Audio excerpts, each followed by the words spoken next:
ओम शांति 21 नवंबर 2023। बाबा के आज के महावाक्य हैं।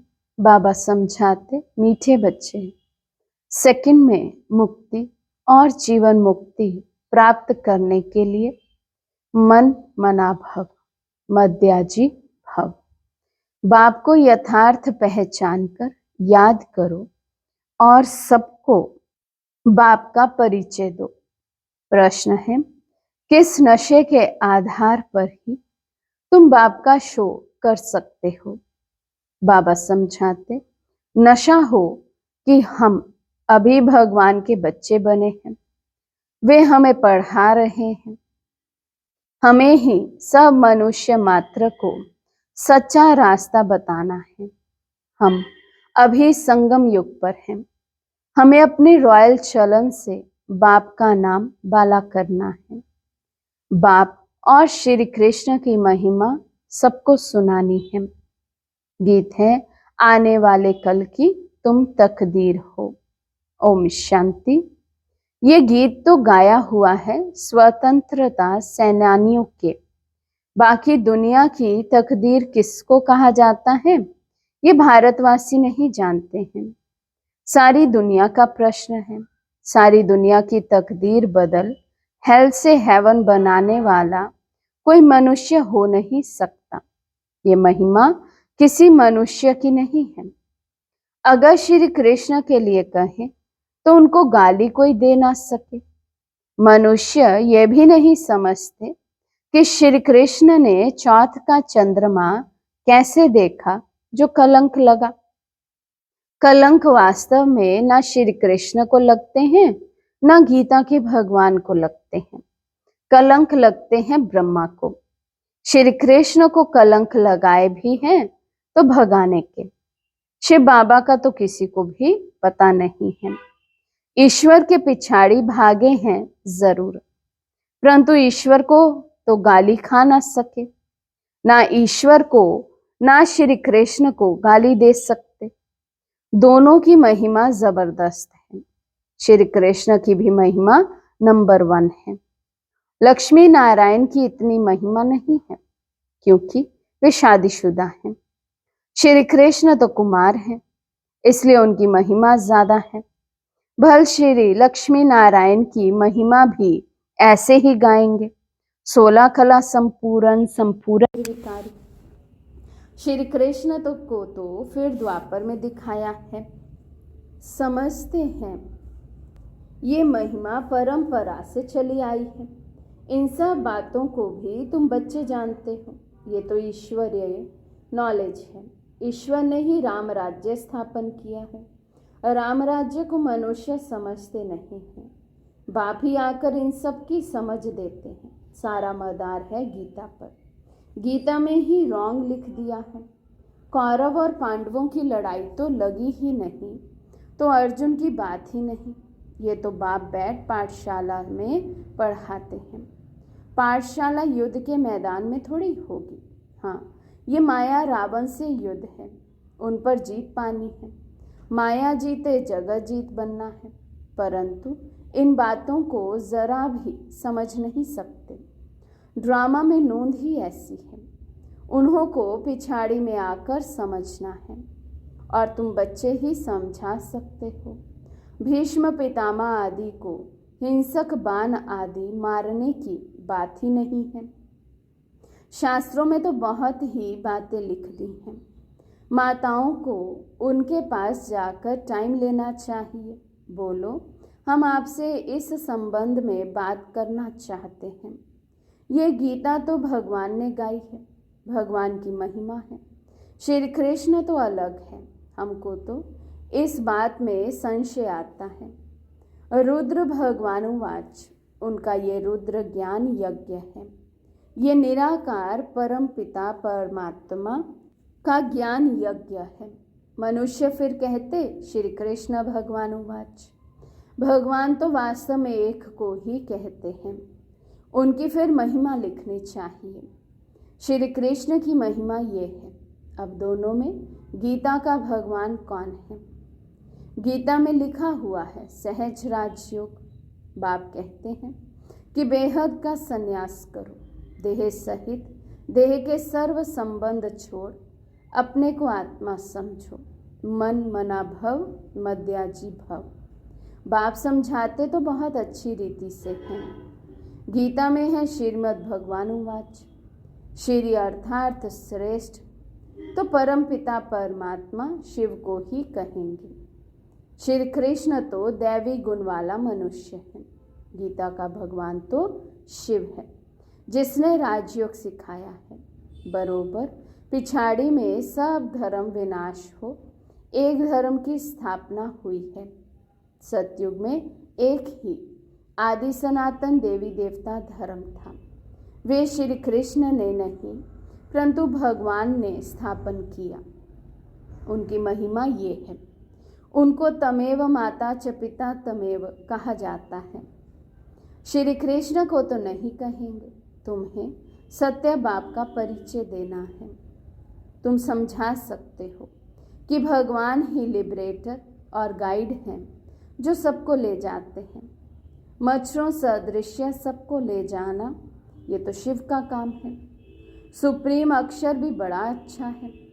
तो शिव परम पिता परमात्मा की महिमा अलग, श्री कृष्ण की महिमा अलग, दोनों सिद्ध कर समझानी है। शिव तो जन्म मरण में आने वाला नहीं है, वे पतित पावन है। श्री कृष्ण तो पूरे 84 जन्म लेते हैं। अब परमात्मा किसको कहा जाए ये भी लिखना चाहिए। बेहद के बाप को ना जानने के कारण ही ऑर्फन दुखी हुए हैं। सतयुग में जब धन के बन जाते हैं तो ज़रूर सुखी होंगे, ऐसे स्पष्ट अक्षर होने चाहिए। बाप कहते मुझे याद करो और वर्षा लो, सेकंड में जीवन मुक्ति। अभी भी शिव बाबा ऐसे कहते हैं। महिमा पूरी लिखनी है। शिवाय नमः, उनसे स्वर्ग का वर्षा मिलता है। इस सृष्टि चक्र को समझने से तुम स्वर्गवासी बन जाएंगे। अब जज करो राइट क्या है। तुम बच्चों को सन्यासियों के आश्रम में जाकर पर्सनल मिलना चाहिए। सभा में तो उन्हों को बहुत घमंड रहता है। तुम बच्चों की बुद्धि में ये भी रहना चाहिए कि मनुष्यों को सच्चा रास्ता कैसे बताएं। भगवान उवाच, मैं इन साधुओं आदि का भी उद्धार करता हूँ। लिबरेटर अक्षर भी है। बेहद का बाप ही कहते हैं मेरे बनो। फादर शोज सन, फिर सन शोज फादर। श्री कृष्ण को तो फादर नहीं कहेंगे। गॉड फादर के सब बच्चे हो सकते हैं, मनुष्य मात्र के तो सब बच्चे हो ना सके। तो तुम बच्चों को समझाने का बड़ा नशा होना चाहिए। बेहद के बाप के हम बच्चे हैं, राजा के बच्चे राजकुमार की तुम चलन तो देखो कितनी रॉयल है। परंतु उस बेचारे पर अर्थात श्री कृष्ण पर तो भारतवासियों ने कलंक लगा दिए हैं। कहेंगे भारतवासी तो तुम भी हो। बोलो हाँ, हम भी हैं, परंतु हम अभी संगम पर हैं। हम भगवान के बच्चे बने हैं और उनसे पढ़ रहे हैं। भगवान उवाच, तुमको राजयोग सिखलाता हूँ। श्री कृष्ण की बात हो नहीं सकती, आगे चलकर समझते जाएंगे। राजा जनक ने भी इशारे से समझा है ना। परमपिता परमात्मा को याद किया और ध्यान में चला गया। ध्यान में तो बहुत जाते रहते हैं। ध्यान में निराकारी दुनिया और वैकुंठ देखेंगे। ये तो जानते हो हम निराकारी दुनिया के रहने वाले हैं। परम धाम से यहाँ आकर पाठ बजाते हैं। विनाश भी सामने खड़ा है। साइंस वाले मून के ऊपर जाने लिए माथा मारते रहते हैं। यह है अति साइंस के घमंड में जाना, जिससे फिर अपना ही विनाश करते हैं। बाकी मून आदि में कुछ है नहीं। बातें तो बड़ी अच्छी हैं, सिर्फ समझाने की युक्ति चाहिए। हमको शिक्षा देने वाला ऊंच से ऊंच बाप है। वे तुम्हारा भी बाप है। उनकी महिमा अलग, श्री कृष्ण की महिमा अलग है। रुद्र अविनाशी ज्ञान यज्ञ है जिसमें सब आहुति पड़नी है। पॉइंट्स बहुत अच्छी हैं, परंतु शायद अभी देरी है। ये पॉइंट भी अच्छी है। एक है रूहानी यात्रा, दूसरी है जिस्मानी यात्रा। बाप कहते हैं कि मुझे याद करो तो अंत मति सो गति हो जाएगी। स्पिरिचुअल फादर के बिना और कोई सिखला ना सके। ऐसी ऐसी पॉइंट्स लिखनी चाहिए। मन मना भव मद्याजी भव। ये है मुक्ति, जीवन मुक्ति की यात्रा। यात्रा तो बाप ही कराएंगे, श्री कृष्ण तो करा ना सके। याद करने की ही आदत डालनी है। जितना याद करेंगे उतना खुशी होगी, परंतु माया याद करने नहीं देती है। अच्छा, मीठे मीठे सीखी लदे बच्चों प्रति माता पिता बाप दादा का याद प्यार और गुड मॉर्निंग। सर्विस तो सब करते हैं, परंतु ऊंच और नीच सर्विस तो है ना। किसी को बाप का परिचय देना है बहुत सहज। अच्छा, रूहानी बाप की रूहानी बच्चों को नमस्ते। हम रूहानी बच्चों की रूहानी बाप दादा को दिल व जान सिक व प्रेम से नमस्ते नमस्ते नमस्ते जी। रात्रि क्लास। जैसे पहाड़ों पर हवा खाने रिफ्रेश होने जाते हैं, घर व ऑफिस में रहने से बुद्धि में काम रहता है। बाहर जाने से ऑफिस के ख्याल से फ्री हो जाते हैं। यहाँ भी बच्चे रिफ्रेश होने के लिए आते हैं।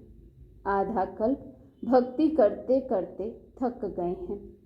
पुरुषोत्तम संगम युग पर ज्ञान मिलता है। ज्ञान और योग से तुम रिफ्रेश हो जाते हो। तुम जानते हो अभी पुरानी दुनिया विनाश होती है, नई दुनिया स्थापन होती है। पढ़ ले तो होती नहीं। वो लोग समझते हैं दुनिया एकदम खत्म हो जाती है, परंतु नहीं, चेंज होती है। ये है ही नर्क, पुरानी दुनिया। नई दुनिया और पुरानी दुनिया क्या होती है ये भी तुम जानते हो।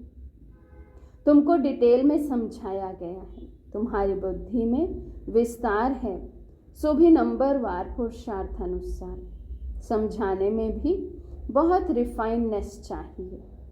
किसी को ऐसा समझाओ जो झट बुद्धि में बैठ जाए। कई बच्चे कच्चे हैं जो चलते चलते टूट पड़ते हैं। भगवानुवाच भी है, आश्चर्य व सुनंती कथंती। यहाँ है माया के युद्ध। माया से मरकर ईश्वर का बनते हैं, फिर ईश्वर से मरकर माया के बन जाते हैं।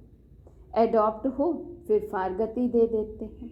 माया बड़ी प्रबल है, बहुतों को तूफान में ले आती है।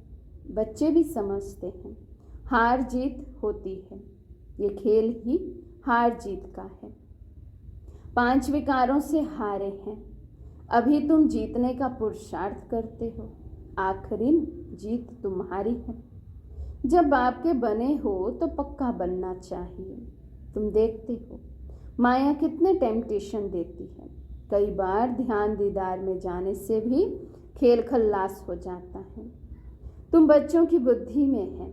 अब 84 जन्म का चक्र लगाकर पूरा किया है। देवता, क्षत्रिय, वैश्य, शूद्र बने, अभी शूद्र से ब्राह्मण बने हैं। ब्राह्मण बन फिर देवता बन जाते हैं, ये भूलना नहीं है।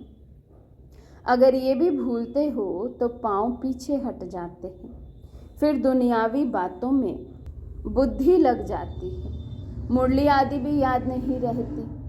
याद की यात्रा भी डिफिकल्ट भासती है, ये भी वंडर है। कई बच्चों को बैच लगाने में भी लज्जा आती है, ये भी देह अभिमान है ना। गाली तो खानी ही है। श्री कृष्ण ने कितनी गाली खाई है। सबसे जास्ती गाली खाई है शिव ने, फिर श्री कृष्ण ने, फिर सबसे जास्ती गाली खाई है राम ने। नंबरवार है। डिफेम करने से भारत की कितनी गलानी हुई है। तुम बच्चों को इसमें डरना नहीं है। अच्छा, मीठे मीठे सिकी लदे बच्चों प्रति याद प्यार और गुड नाइट। धारणा के लिए मुख्य सार। फर्स्ट पॉइंट, बुद्धि से बेहद का संन्यास कर रूहानी यात्रा पर तत्पर रहना है। याद में रहने की आदत डालनी है।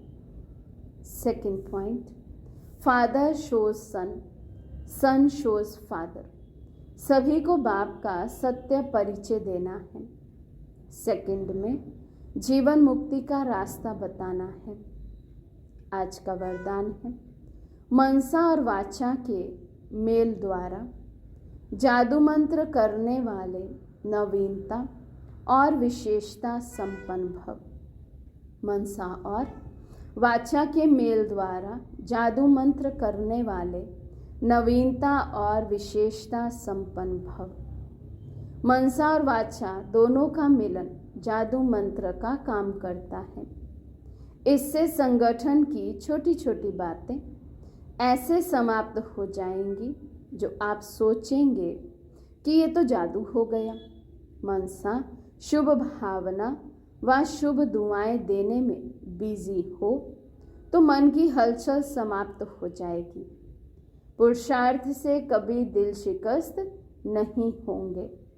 संगठन में कभी घबराएंगे नहीं। मनसा वाचा की सम्मिलित सेवा से विहंग मार्ग की सेवा का प्रभाव देखेंगे। अब सेवा में इसी नवीनता और विशेषता से संपन्न बनो तो 9 लाख प्रजा सहज तैयार हो जाएगी। स्लोगन है, बुद्धि यथार्थ निर्णय तब देगी जब पूरे पूरे वॉइसलेस बनेंगे। बुद्धि यथार्थ निर्णय तब देगी जब पूरे पूरे वॉइसलेस बनेंगे। मातेश्वरी जी के मधुर महावाक्य। सार है, कलयुगी असार संसार से सतयुगी सार वाली दुनिया में ले चलना किसका काम है? इस कलयुगी संसार को असार संसार क्यों कहते हैं? क्योंकि इस दुनिया में कोई सार नहीं है। माना कोई भी वस्तु में वो ताकत नहीं रही, अर्थात सुख, शांति, पवित्रता नहीं है जो इस सृष्टि पर कोई समय सुख, शांति, पवित्रता थी। अब वो ताकत नहीं है क्योंकि इस सृष्टि में 5 भूतों की प्रवेशता है। इसलिए ही इस सृष्टि को भय का सागर अथवा कर्म बंधन का सागर कहते हैं। इसलिए ही मनुष्य दुखी हो परमात्मा को पुकार रहे हैं, परमात्मा हमको भव सागर से पार करो।